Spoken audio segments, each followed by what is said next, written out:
This episode is brought to you by Progressive Insurance. Do you ever think about switching insurance companies to see if you could save some cash? Progressive makes it easy. Just drop in some details about yourself and see if you're eligible to save money when you bundle your home and auto policies. The process only takes minutes, and it could mean hundreds more in your pocket. Visit Progressive.com after this episode to see if you could save. Progressive Casualty Insurance Company and Affiliates. Potential savings will vary. Not available in all states.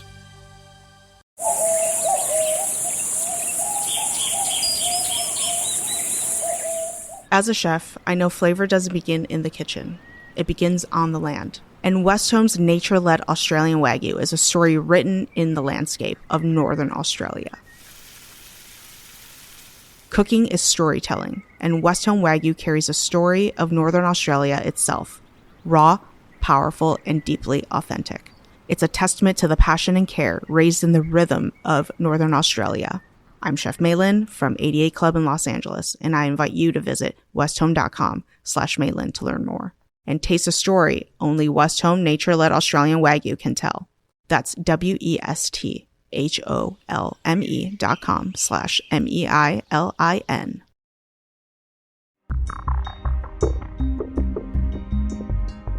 Well, hey there. Welcome to a special Wednesday edition of the Stacking Benjamin Show. A couple things for you. Next Tuesday, we're going to do a very special episode, which is investing in an election year. We are just under 1 year until the election. And how do you invest? Man, we've got three great people on. Representatives from Fidelity Investments, from T. Rowe Price Investments, and our friend Brad Klontz, who's a behavioral psychologist in the field of money. So talking money, talking economy, talking election, that is a special episode coming up next Tuesday. Hope you join us and tell all your friends who might be freaking out about the fact that, should I invest? Should I not invest? What should I do? Second thing, we're celebrating our veterans this week. If you are a veteran or you know a veteran, we're doing a great giveaway of a kick-ass charcuterie board.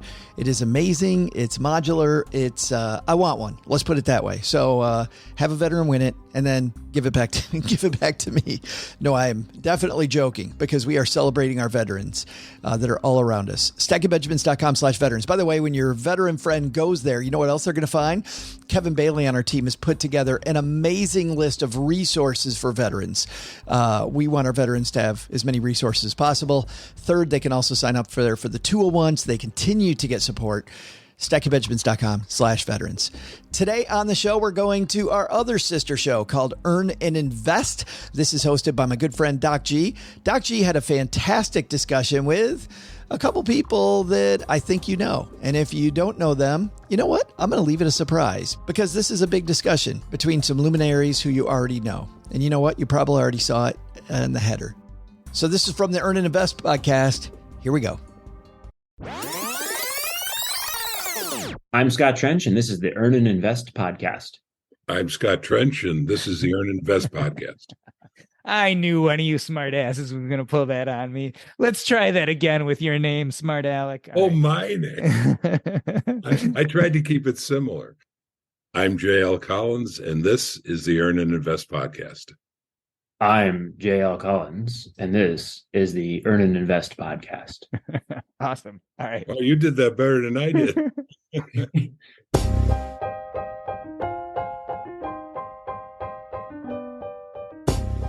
When E.F. Hutton talks, people listen.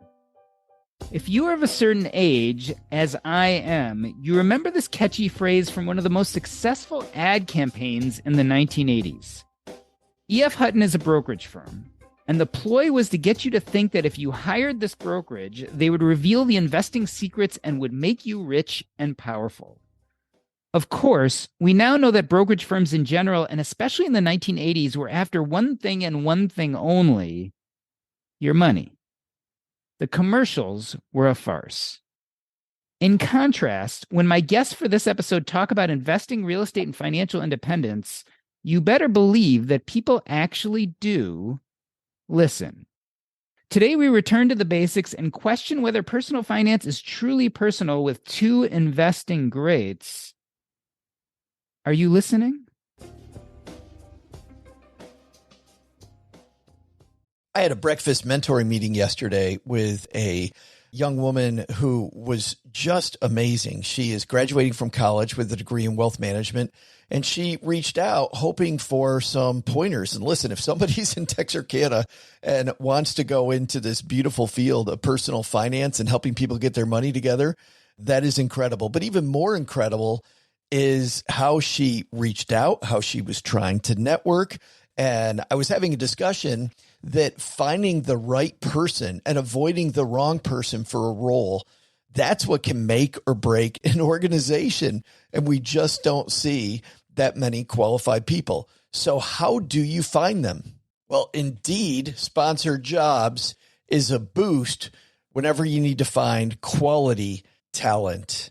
If you're hiring, Indeed is all you need. You can stop struggling to get your job post even seen on other sites. You'll match with quality candidates with Indeed's sponsored jobs. Get matched with and hire quality candidates who can drive the results you need. Reach candidates who meet your specific criteria like skills, certifications, or location. It drives me crazy when I'm matched with all kinds of people who aren't a fit. I don't have that kind of time. People are finding quality hires on Indeed right now. In the minute I've been talking to you, companies like yours made 27 hires on Indeed, according to Indeed data worldwide. Sponsored jobs posted directly on Indeed are 95% more likely to report a hire than non-sponsored jobs. Spend less time searching and more time actually interviewing candidates who check all the boxes. Less stress, less time, more results. When you need the right person to cut through the chaos, this is a job for Indeed sponsored job. And here's what's cool, Stackers. You're going to get $75 in sponsored job credit to help get your job the premium status it deserves at Indeed.com/podcast. Just go to Indeed.com/podcast right now and support Stacking Benjamins by saying you heard about Indeed right here at Stacking Benjamins. Indeed.com/podcast. Terms and conditions apply. Hiring, do it the right way with Indeed. In business, there is no room for guesswork. Every shipment matters. Every deadline counts. And when you're trying to keep operations running smoothly, the last thing you need is uncertainty. That's why reliability is at the core of USPS Ground Advantage. From the moment your package is first scanned in, it moves through a secure nationwide network, aiding in a timely and accurate delivery. You get near real-time tracking so you can keep up with your shipments. And with affordable upfront pricing, there are no hidden fees or surprise surcharges to throw off your cost sheets. It all adds up to predictable deliveries you can depend on, because knowing your logistics are handled lets you focus on everything else, your customers, your team, and the future you're building. Visit USPS.com/Ground Advantage to start shipping with confidence. USPS Ground Advantage. We mean business. JL Collins is the famous, or shall I say infamous, creator of the blog JL Collins NH. His first book, The Simple Path to Wealth, has sold hundreds of thousands of copies and is often the go-to resource when it comes to financial independence. His new project, Pathfinders, Extraordinary Stories of People Like You on the Quest for Financial Independence and How to Join Them, will be released by Harriman Press in late October. Scott Trench is the author of Set for Life and co-author of First Time Homebuyer. He started his career as a employee of Real Estate Megalith Bigger Pockets. He is now not only the CEO, but also co-host of the Bigger Pockets Money podcast. JL and Scott, welcome to Earn and Invest. JL, I want to spin the dial of time back on our time machine. Looking at your path, how could you have made the path to wealth simpler for yourself as a young adult? Well, that's a pretty easy question, actually. If I had it to do over, I would have embraced index investing much, much earlier. In fact, I could have embraced it the same year I began investing, which was 1975, because that was the year that Jack Bogle brought out the first commercial index or first retail index fund. So the big mistake was that you just didn't read The Simple Path to Wealth yourself as a young person. You joke about that, and I hear people tell me all the time, I wish I'd read that book when I was 10 years younger or 30 years younger or whatever. And And my response is, I wish I'd read it when I was coming out of college too. Scott, let's also look at your humble beginnings. I associate you with two things, right? One of those things is as a real estate investor, but the other is as a young person who got in early to corporate America and has really made his mark. If you're looking at your path, would you say that your path is that of a young CEO or of as a real estate investor? What do you identify more with?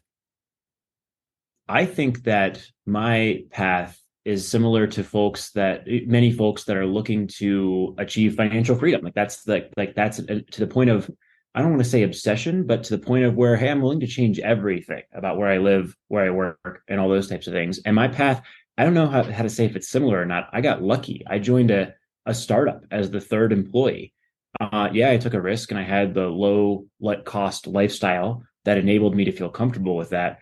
But I mean, BiggerPockets could easily have not become a large, well-known real estate investing platform, and that could not have turned out. So I don't know. That's a great question, and I often, think about that. What is it, right? Is it real estate? Is it joining a startup as an early employee and riding an incredible wave, or what's repeatable, what's not in that? I don't know. It's notable that you got into BiggerPockets because of your love of real estate, but also at that time you were looking like that the hustle was important to you, right? Like getting to financial independence, finding ways to build more income. It's an interesting question of kind of what came first, the chicken or the egg. JL, we were talking about your past a little bit. We were talking about Scott's past a little bit. How do you think wealth building looks different today than maybe it did 10 or 15 years ago? I don't think it looks different at all, actually. In fact, one of the class of questions that I get on a fairly regular basis come from people who say, I read your book or I read your blog, and you have these ideas on this, but do you still feel that way given the pandemic or given I do. I mean, the principles are timeless, and they will be timeless as long as the United States is a capitalist country. Scott, talk about that timelessness. I had mentioned to you before we went live with this episode that I'd been reading lately in the press. You've been talking about what seems like a standard for real estate investors, which is the BRRRR method. And you were saying that maybe things are a little bit different now, that maybe the real estate investor of today has to be more cautious. We might not be able to use, for instance, that tried and true BRRRR method that people were using post 2008. Does the world look different today to your average real estate investor than it did 10 years ago? I think that from a fundamental perspective, and look, if you zoom out and think about the long term, 30, 40, 50 years, the way JL teaches to do, I think, no, fundamentally you buy property, you hold on in good areas, and you finance it and continue with your path. But if you're looking to make, run a business in the short term, or you're looking to make more, midterm investments, right? Saving up for college education or something that's 3 or 5 years away. I do think that folks have to think about things differently in today's environment. And I also wonder, no one knows the answer to this, but I wonder if, we're in an environment of rising interest rates that may continue for many years, which is fundamentally different from the market for the last 40 or 50 years of steadily falling interest rates. With puts and takes, there's no such thing as a smooth movement. But if you zoom out 50 years, it is a pretty continuous ride down from the 80s to today of falling interest rates. And that has a whole bunch of ramifications in inflating asset values and driving them up, and making bond values go up, right? Bond investing has been safe for decades, right? Why is it safe? Well, because interest rates tended to come down. That inflates your bond equity, and allows the returns you're getting in the previous state to look really good. So I think there are some questions to be thinking about in various parts of the market, and in various investing strategies, especially in asset classes that are very heavily influenced by interest rates, like real estate, which typically tends to be more levered than other asset classes. Joe, it's an interesting question, right? Because I find myself struggling with the dichotomy of long-term investing in good habits versus short-term reactions, right? So as you were saying, long-term, as we go into decades, the fundamental principles of investing are the fundamental principles of investing and will serve. Is there ever any argument that short-term microenvironments should change our behavior?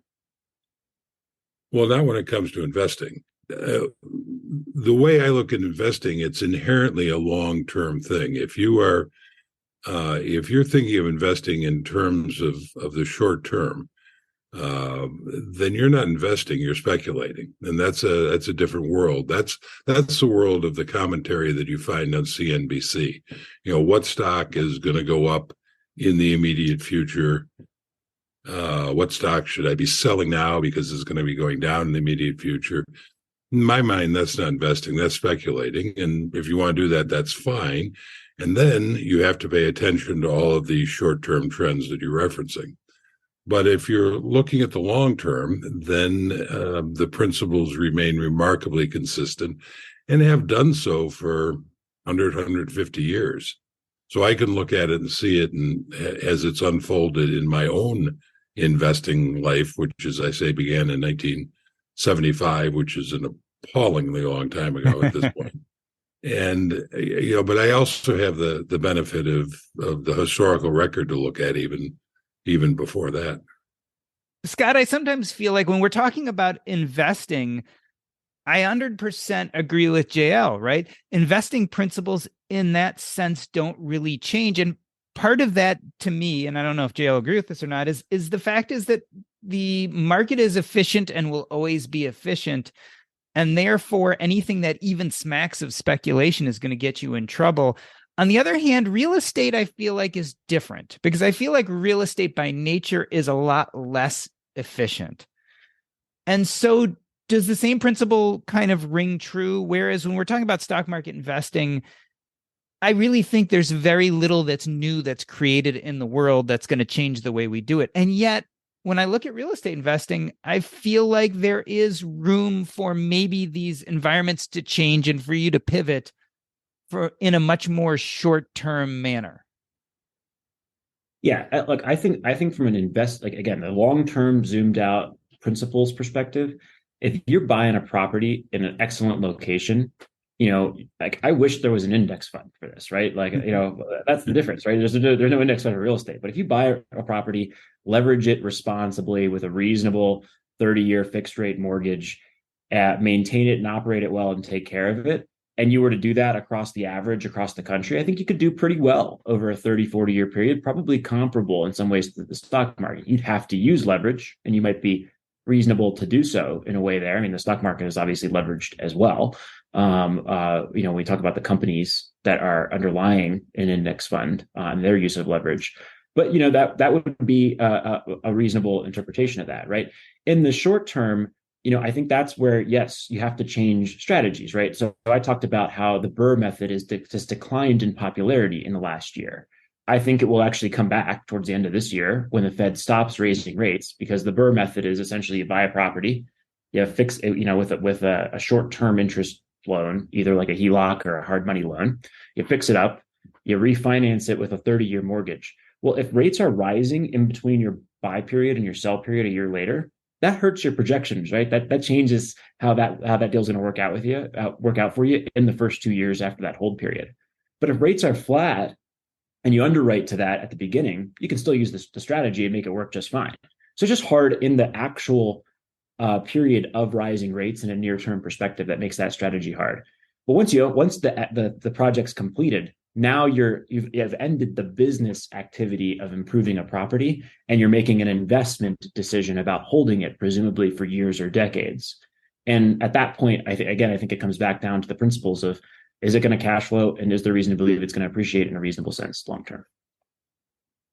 One of the things that occurs to me when I look at Scott's real estate approach and my stock approach is, I have the entire country as my playground. That is, when I buy the total stock market index fund, I'm buying companies throughout the United States. In fact, every publicly traded company in the United States. I could take it a step further and buy a world fund and buy an index fund that represented companies from all over the globe. But it occurs to me that real estate is inherently local. You're buying property now. I'm sure you could put together a portfolio of properties scattered all around the country and provide diversity that way. But it's inherently local. And I was struck on this last trip that we just returned from. One of our last stops was visiting some friends in Detroit. And my buddy Tom took me he's a long time Detroit area resident and very proud of the area. And he took me on a little tour to show me how Detroit was resurging. And, I had the mental image that I think most people have, that Detroit was kind of a disaster area. And I think at one point, not too long ago, that was true. But I was genuinely stunned at some of the really cool development that's going on in the city of Detroit. And at the same time, I came across an article that was titled something like, "Is San Francisco the New Detroit?" And of course, everything I'm reading about San Francisco is that that's a city that has been riding high for almost my entire life, and yet seems to be falling on hard times. So it occurs to me that I can feel a lot more comfortable going into my total stock market index fund and saying I'm going to be there for the next 50 years, because unless the entire country swirls down the tubes, it's going to work out. But even if you were investing in the best possible area that I think a lot of people would have said was San Francisco not terribly long ago, and avoiding the worst possible area, which a lot of people would have said was Detroit not too long ago, it might be that wheel's turned. I would completely agree with that, right? Like real estate is not I'm just going to set it and forget it and not deal with it for a very long period of time. You almost, like when I invest in Denver, I'm almost making an implicit bet that Denver is going to have, an influx of people over the next several decades, which it did for the last decade. But guess what? There's now net migration out of Colorado in the current times, right? And folks are thinking about, hey, did all of these millennials move to Denver, have a good time, and now they're getting married and having kids and moving back home, wherever that was, right? Midwest, East Coast, wherever, right? South. And so there's actually a small amount of net migration out of Colorado at this point, right? Wow. So you're making a bet over a series of decades that the market is going to blossom to a certain degree, and you have to be comfortable with those things, and you have to watch your eggs very carefully. I want to caveat a couple of things here, though, because this is not a Scott versus JL thing. Most of my cash that I accumulate goes into index funds like that are S&P 500 US index funds, right? And VTI, right? Like specific ETFs that I know you are aligned with and invest in personally, JL. Absolutely. Less cash than that has been invested into real estate. Now, my asset values of my real estate are higher than my portfolio of stocks because I'm levered, right, in my real estate, and so I've put less in.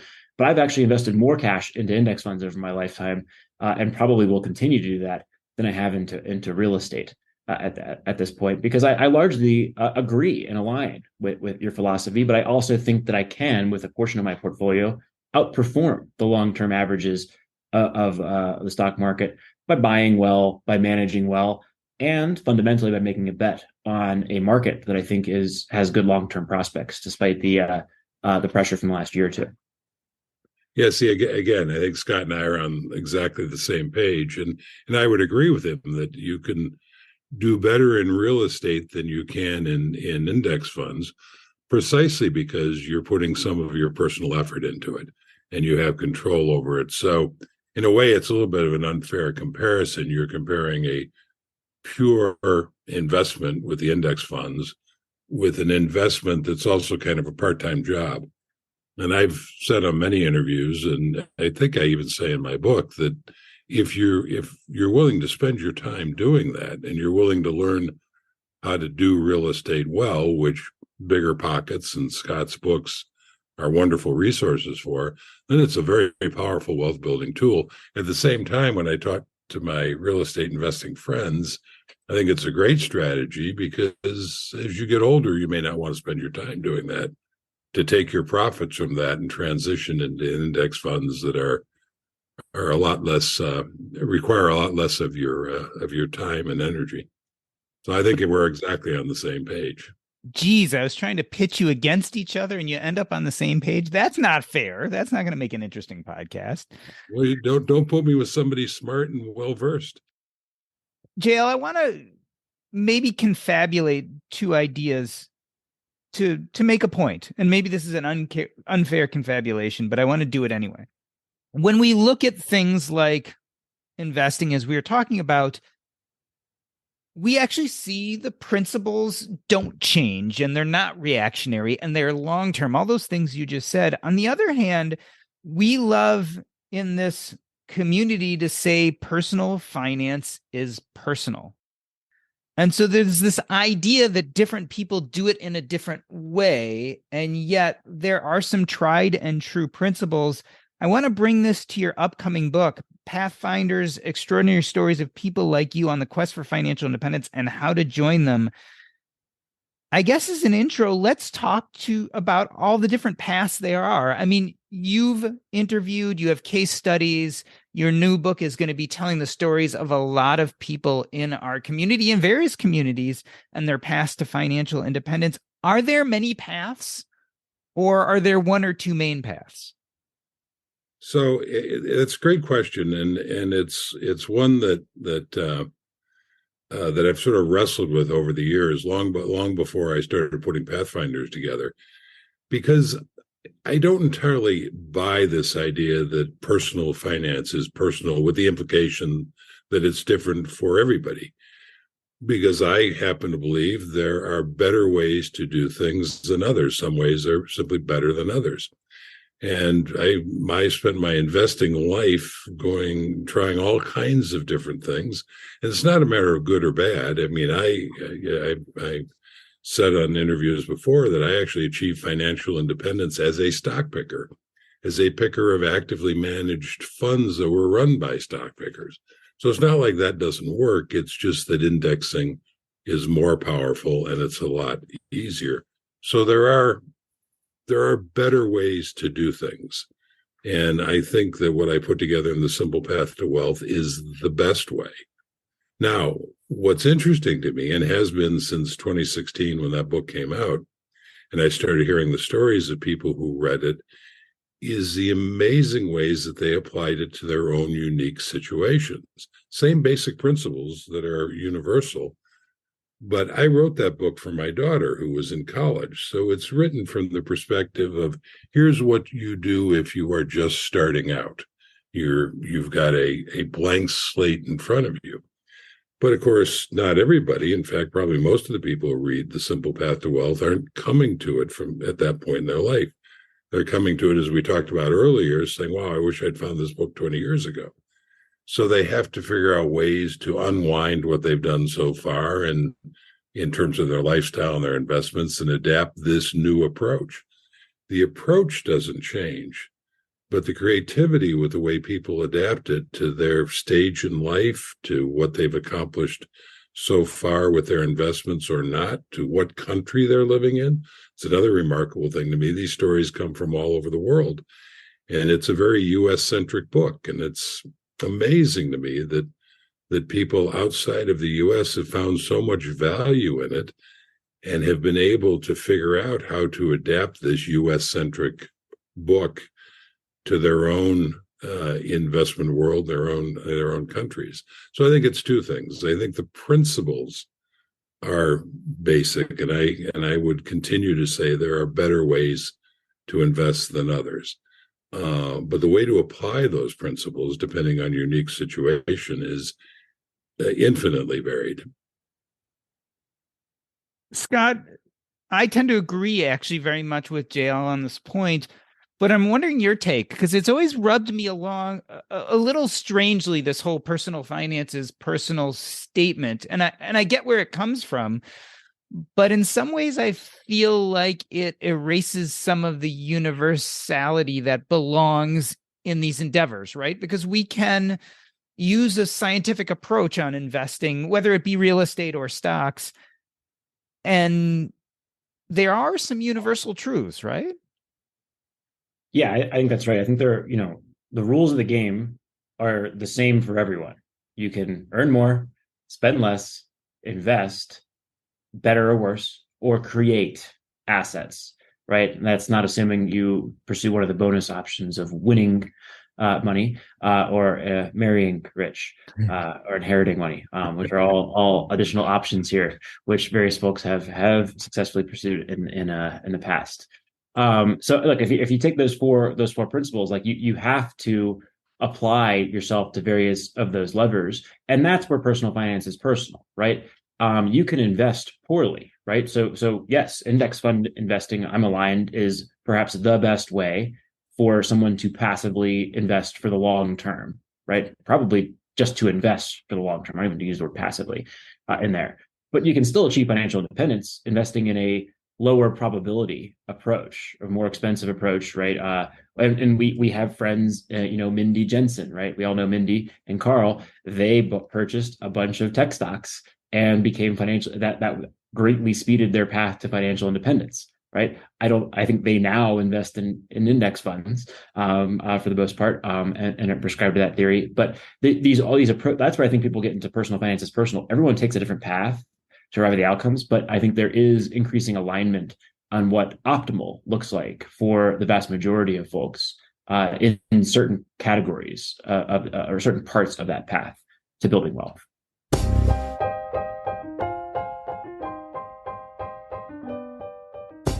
We are talking to J.L. Collins, author of The Simple Path to Wealth, and Scott Trench, author of Set for Life. And we are talking about whether personal finance is personal and getting back to the basics. We're going to take a short break. I'm Doc G, and this is the Earn and Invest podcast.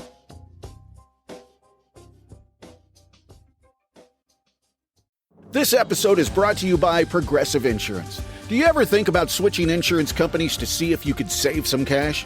Progressive makes it easy. Just drop in some details about yourself and see if you're eligible to save money when you bundle your home and auto policies. The process only takes minutes, and it could mean hundreds more in your pocket. Visit Progressive.com after this episode to see if you could save. Progressive Casualty Insurance Company and Affiliates. Potential savings will vary. Not available in all states.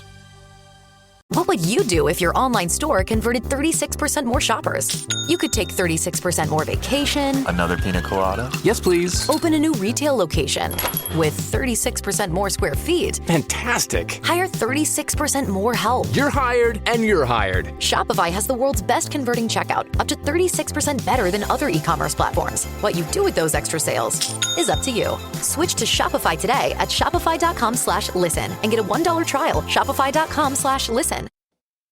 We are back with J.L. Collins. His new book is titled Pathfinders, Extraordinary Stories of People Like You on the Quest for Financial Independence and How to Join Them. And it will be released by Harriman Press in late October.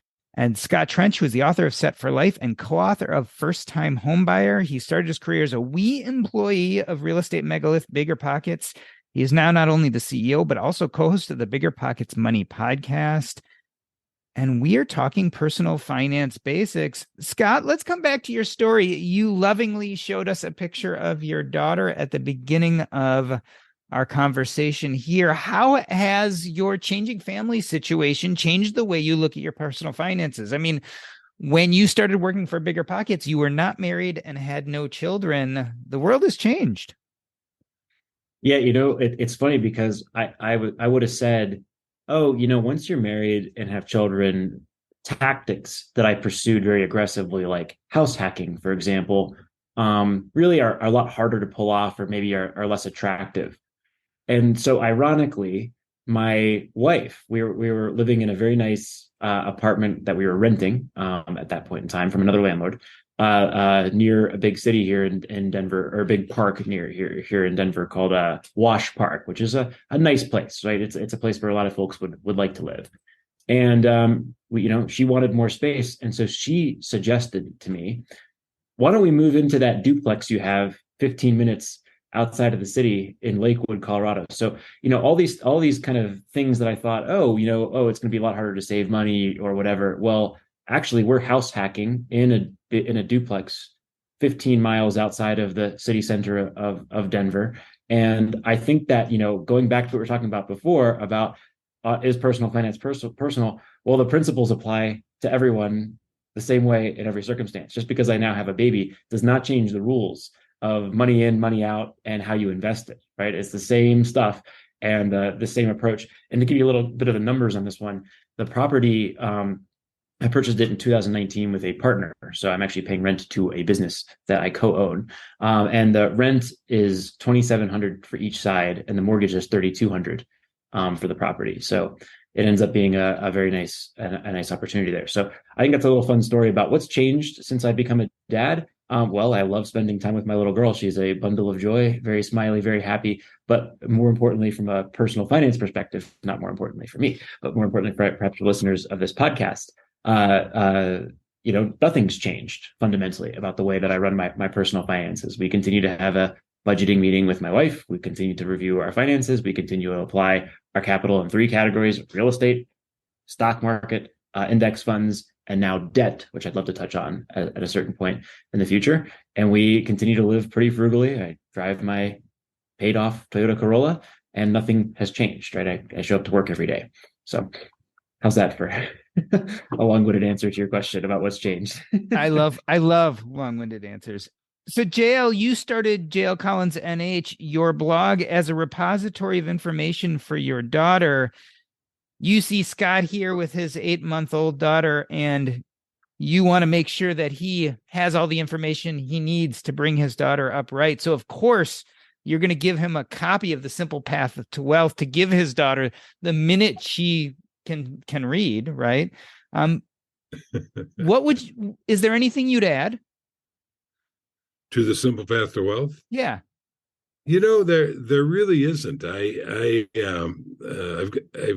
I've wrestled with that question before. If I were to do an updated version of it or to rewrite it, is there anything I would change? And fundamentally, there isn't.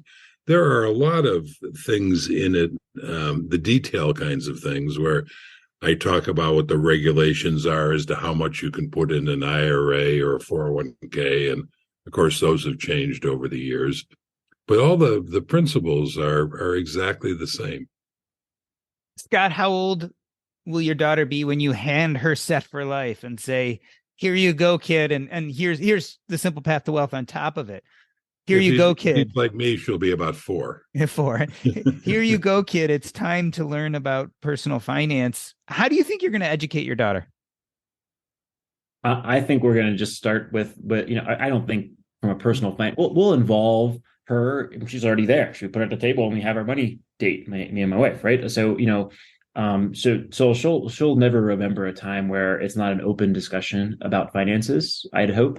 In a general sense, but I haven't come up with like a formal educational plan yet because she's 7 months. We're hoping, we're working on dad at this point. But I hope that's it'll just be kind of osmosis at first, and I'll probably put together more of a kind of educational program or plan when she's entering school age and can read and do numbers and those kinds of things.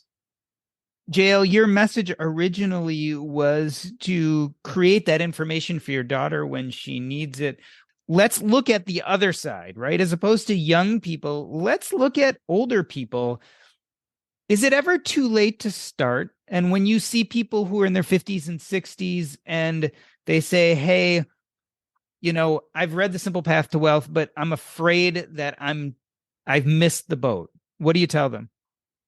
Well, I tell them a couple of things.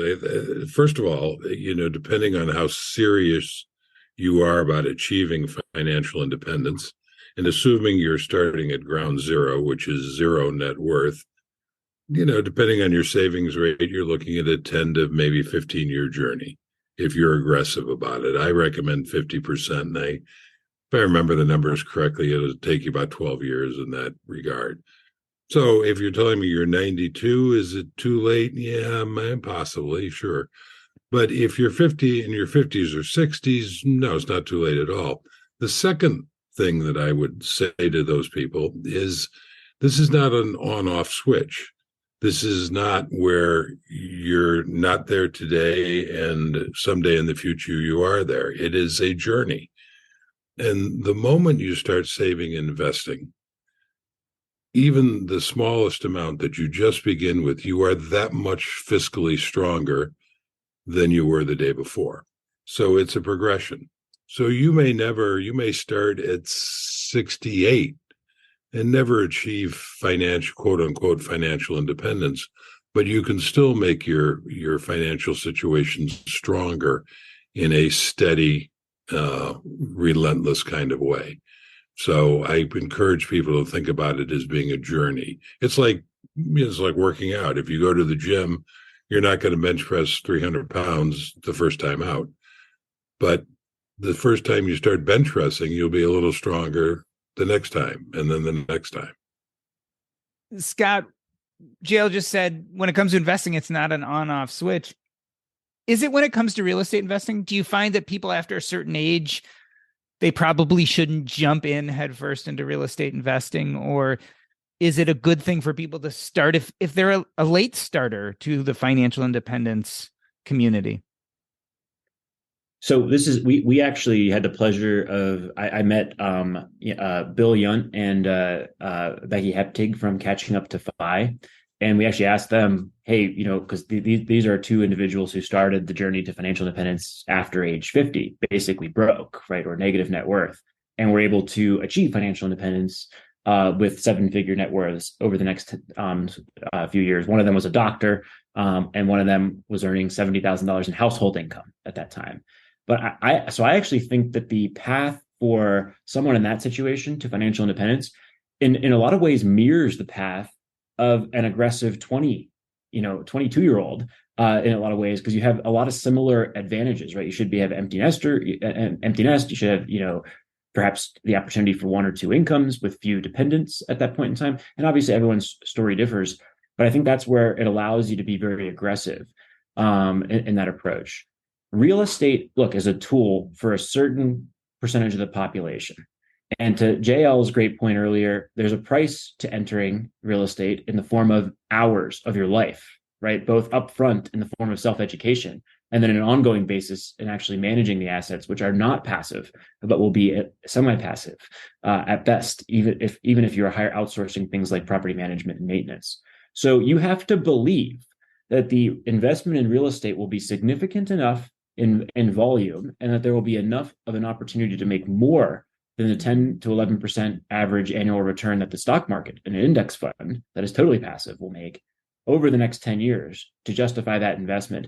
And I think for many people who are trying to catch up and maybe getting started, that is a worthwhile bet.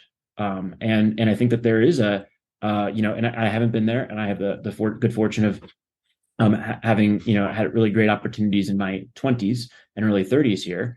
But I imagine that there is perhaps a jolt or a catalyst or a moment that might make that investment of time and resources and energy into real estate worthwhile for folks in that 50 to 55 range to use real estate as a vehicle to have a chance to catch up.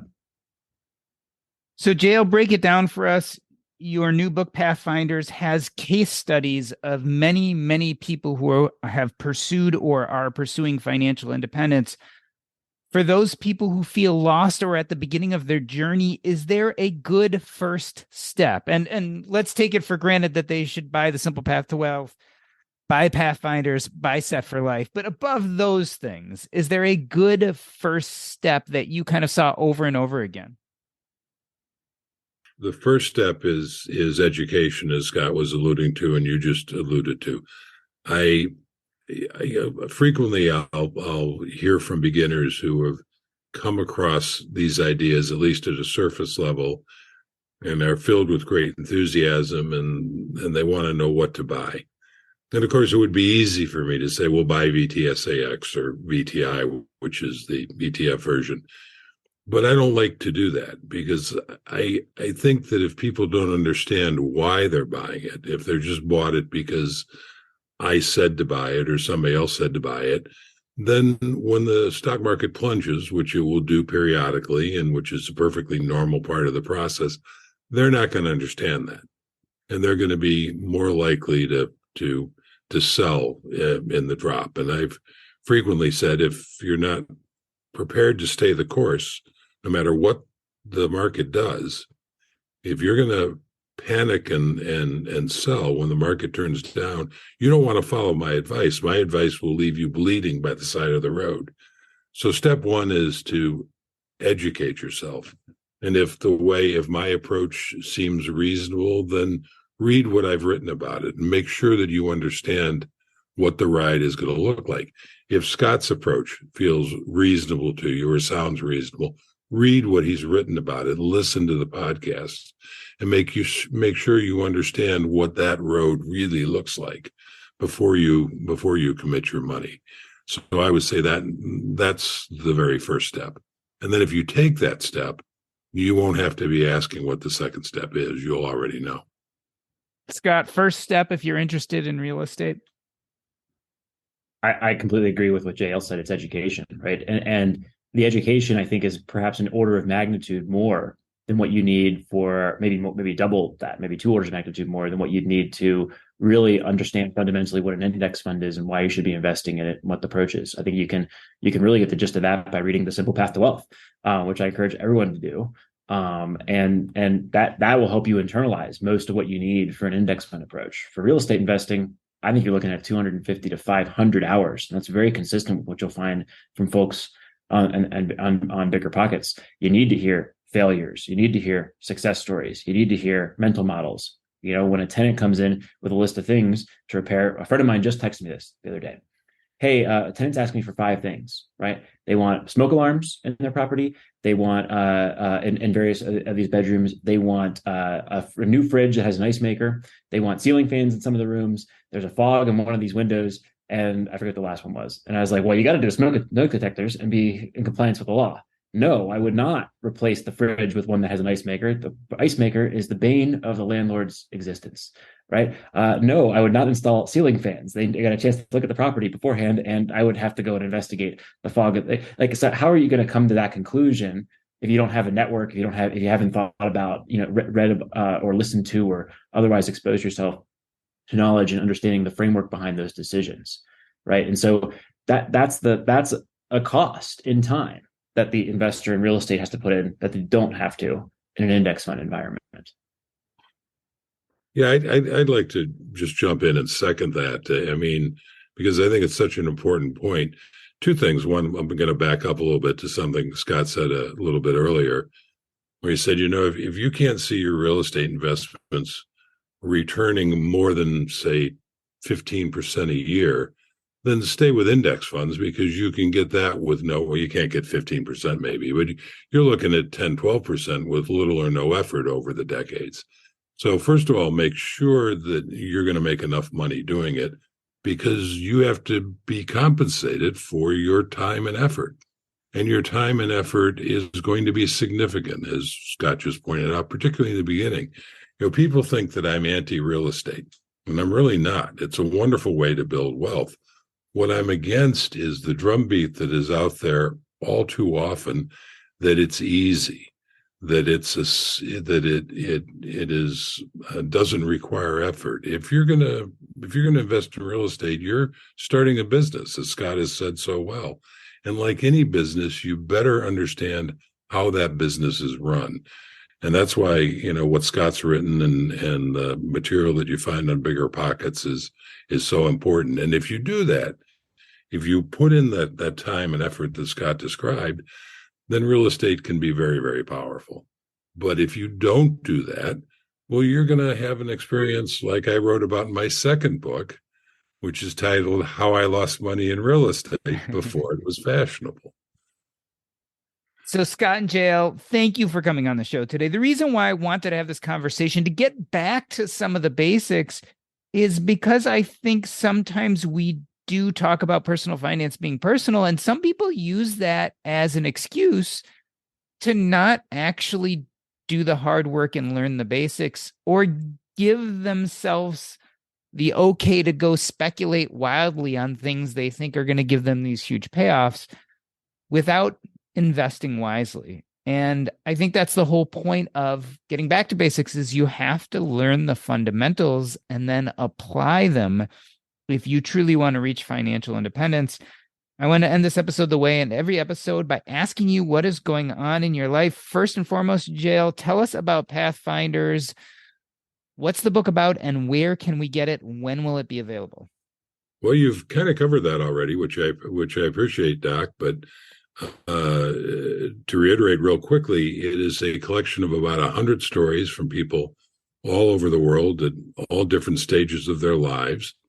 And it's a discussion of how they took the principles from the Simple Path to Wealth and applied it successfully to their own life. And the stories are amazingly inspirational. I mean, people who start with almost nothing, or sometimes less than nothing, which is frequently you will hear, well, FI is, doesn't apply to certain people. Well, you read this book and you realize, no, it applies to anybody and everybody, anywhere in the world, if they're willing to put the time and the effort into it. It's just incredibly inspirational stories.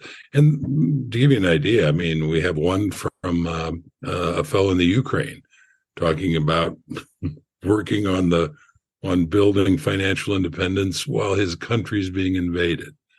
We have another from a guy in Russia who's writing about working on financial independence while his country's become a pariah around the world. So just some incredibly wide-ranging stories. Comes out, as you already said, very kindly at the end of October. And you can pre-order it now, which you'd be doing me a solid if you think you're going to read it to pre-order it, because that helps bookstores decide whether or not to put it on their shelves. And I'm sure Doc will put the link in the show notes. That I will. And Scott, tell us what's going on with you and Bigger Pockets. Yeah, first, I just want to second everyone going and checking out Pathfinders. I had a chance to preview the book, and I think it's a perfect way to kind of like put a nice bow on what we've been talking about today, where everyone has a little different twist in different circumstances that they have when they're pursuing financial independence, but there are also no new fundamentals. And I think the book does a really good job of kind of making that theme really become clear over those stories, and it's really inspirational. And so, yeah, what's going on with me? Like I told you, we just moved into a nice new house hack duplex with our 7-month-old daughter, who is wonderful. She's right here for those who are watching the video. And then Bigger Pockets is what are we up to lately? We just launched. We've moved into the world of helping investors connect with investor-friendly professionals. Investors don't want to work with a regular agent who buys and sells a lot of personal residences. They want someone who will help them make an investment decision. So we've created a network of investor-friendly real estate agents, and we just introduced a network of investor-friendly lenders. So over the next couple of years, we want to keep adding to that with property managers, insurance brokers, and all those sorts of folks. And you still got to self-educate. You still got to learn what questions to ask and do your due diligence and asking those folks. So it's about teaching folks how to do those interviews and then providing them with a network. So that's what's going on with Bigger Pockets lately. So I began this episode by talking about the commercial for E.F. Hutton. They used to say when E.F. Hutton talks, you should listen. And if you ever saw the commercials, someone would say the word E.F. Hutton and everyone would be quiet and move their ears close so they could hear. I feel pretty confident that you do not need to listen to E.F. Hutton, but you should listen to the two people who are guests on this show today, Scott Trench and J.L. Collins. Thank you for being on the Earn and Invest podcast. It's been an honor and a pleasure. Thank you for having us. That's a wrap.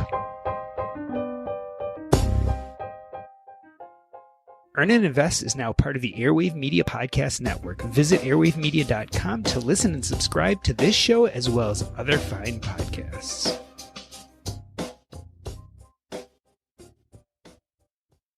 This is going to be a strong opinion here. People say that personal finance is personal. I call bullshit. I don't think personal finance is personal at all. In fact, I'd say that personal finance is prescribed. The way we build and accumulate wealth has been delineated over and over again. Yes, there are different ways to do it, right? You can use the stock market, you can use real estate, you can work in corporate America, or you can be an entrepreneur. I mean, there are a million different ways to do this. But it isn't personal at all. There are ways to build wealth. They are codified. We believe in them. There are right ways and there are wrong ways. Why else would we buy courses? Why would we read books? We do all of this because we know that there is a specific way to build wealth correctly. Personal finance isn't personal at all. It's prescribed. It's codified, it's been laid out, and we all have a good idea, a good inclination of where we find that information. Yes, there are lots of different ways to do it. So why, oh why do we say personal finance is personal? I think the reason is that we confuse personal finance, a tool, with the goal, which is living a good life. You see, living a good life, or the goals for your money, what you're going to use your money to actually do in life, that is all personal. Whether that's to change the world, to pursue a hobby, to do a job which you love to do, to be the best artist or singer or actuary, I don't care what it is. All of those things are personal, but how you get there isn't. Money is just a tool, not a goal, and how we accumulate that tool is very similar for everyone. What isn't similar, I guess, is some of the tactics, right? Whether you decide to go with real estate or invest in equities, whether you own your own business or work in corporate America, those tactics can be somewhat personal, although there are codified ways in order to build wealth using each of those tactics. But what really is personal are our goals. So why does this matter? Why am I making a big deal about this? Well, I think in a sense, when we say personal finance is personal, we let people off the hook. We give them permission to speculate and not invest. When we say personal finance is personal, we say, well, it might work for you, but it didn't work for me. And the problem with this is it makes speculation rampant, right? So as opposed to saying there is a right way to invest in real estate, there is a right way to invest in equities, there is a right way to build a business, we say, oh, it didn't work for me, it might work for you. May not work for him, but it might work for her. We leave the realm of science and we enter the realm of art and even magic. And while that is wonderful with creating things, it's probably not the best in personal finance. It's probably not the best with wealth creation. There is a right way and a wrong way to invest. There is a right way and a wrong way to do real estate. There is a right way and a wrong way to build a business. And I don't want to confabulate the idea that personal finance is personal with actually spending the time, putting yourself on the hook, learning the information, and doing it right. So to repeat, I don't believe personal finance is personal. I believe some of the tactics are, and certainly the goals of your financial journey definitely are personal. If that wasn't the case, you wouldn't be reading about personal finance. You wouldn't be consuming podcasts and blogs. You wouldn't even bother listening to the Earn and Invest podcast.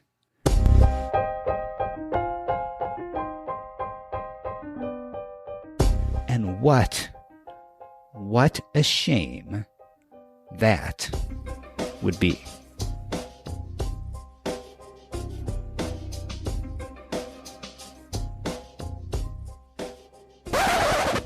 Awesome. As you guys know, I leave things going just to catch a little of our chatter afterwards. Thank you for doing that. I know. Go ahead. It was like if I can interrupt you, Scott. It was like we rehearsed that ending. I said, it's been an honor and a pleasure, and then you followed up with thank you for having us. So, Yeah.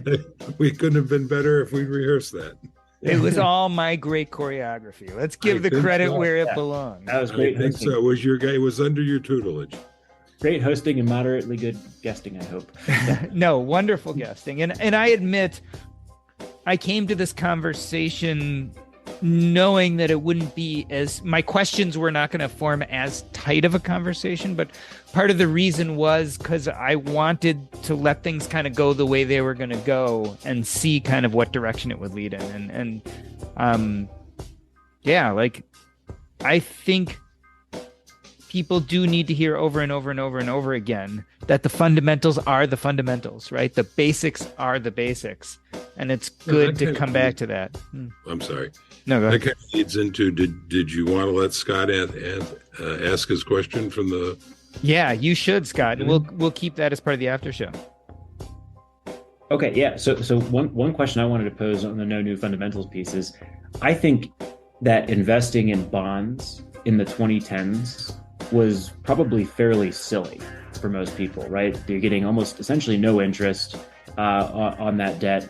It's not really a safe diversification engine when interest rates are zero, approaching zero, and close to zero on that front. But now with rates rising and the federal funds rate at over 5%, there are opportunities to get 7 or 8%, 10%, 12% interest, simple interest on a lot of lending opportunities around the world. And for example, right, let's say that JL, you, who I think probably have a fairly strong financial position, right, and practice what you preach. Let's say you were to get a mortgage on your primary or second home. That would be at today's rates, that'd be 7.5%, 8%, right? I could lend to you and have a personal guarantee and, 30%, 40% equity buffer on that property, depending on, how things go. And just buy that mortgage from a bank if I had, a couple $100,000 and wanted to put it into that. I can't think of a much safer investment than something like that. And I would wonder if, based on that change, the fact that interest rates have skyrocketed so much, if that changes any part of the allocation decision from index funds to debt in some cases, or if there was an interest rate where you would say, now I've got to kind of change things. The stock market's going to produce 10 to 12% with a lot of volatility. Maybe I want to earn interest in a simple way instead. So I wanted to pose that question for you and get your reaction to it. Well, before I answer that question, just be clear, are you offering to give me hundreds of thousands of dollars? At a 7 or 8% interest rate loan, mortgaged against your primary residence and with a personal guarantee on the rest of your collective assets? Potentially. Let's talk after this. Okay. So I think it's an interesting question, Scott. And actually my answer would probably be no. And here's the reason. One of the few advantages of being an old guy is that I've been through a lot of market cycles. And when I first started investing, inflation and interest rates were high and rising. The period of the 70s, stagflation and what have you. And I think when I bought my first piece of real estate, my mortgage was like 15%. And, you could buy 30-year treasuries in those days for around 15%. And of course, had you done that, you would have done very, very well, because as you pointed out earlier, beginning in the early 80s, interest rates began to fall, and they continue to fall right up until the beginning of last year. Pretty incredible record. And if you own bonds and interest rates are falling, you're going to do very, very well, because you've locked in a rate of return that's no longer available, and that appreciates the value of your bonds and what have you. But the thing that you need to remember is that when you were buying that bond in, say, 1980, you didn't know that interest rates were going to decline for the next several decades. In fact, what the world looked like at that point was that inflation was going to continue to rise and continue out of control as it had been. And if you'd bought that 30-year bond and that had happened, you'd have gotten screwed. It would have been terrible. That's why, in fact, lenders had to offer those incredible, what look like now incredible rates of inflation. And so when you're buying a bond at a 15% return, interest return, but inflation is running at 15% and looks poised to go higher, that's a very risky investment. So to bring it back around, am I going to be interested today in a bond that pays 8%? Well, can you tell me what interest rates are going to do over the next 30 years? And then I can answer that question.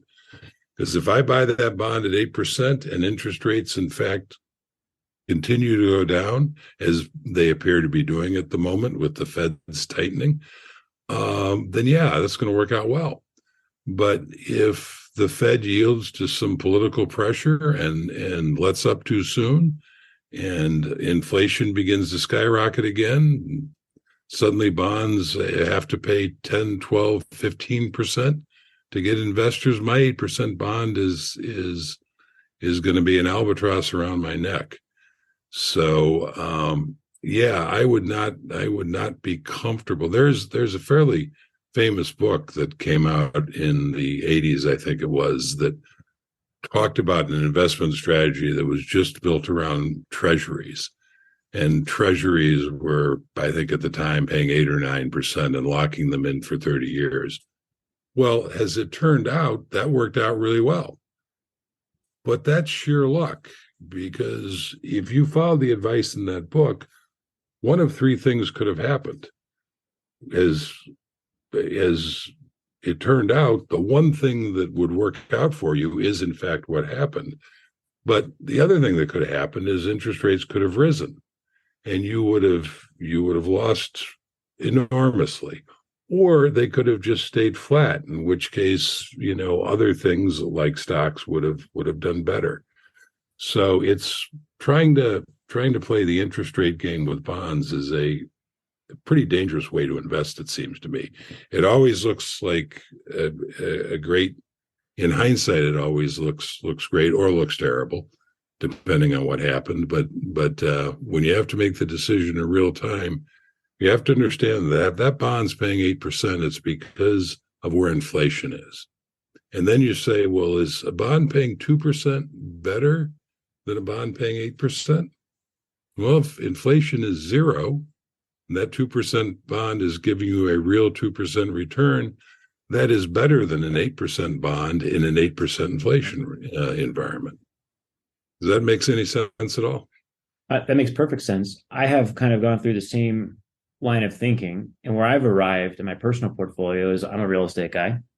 There are properties around town that are being fixed up and rehabbed by flippers. I feel like I could, in fact, purchase those properties and fix them up if push came to shove. And so I'm lending to these folks in a capacity as a hard money lender, basically, which is a 6 to 12 month loan, typically Right. 12 to 15% interest. And I am, at 85% of the cost of the project and 65% of the after repair value.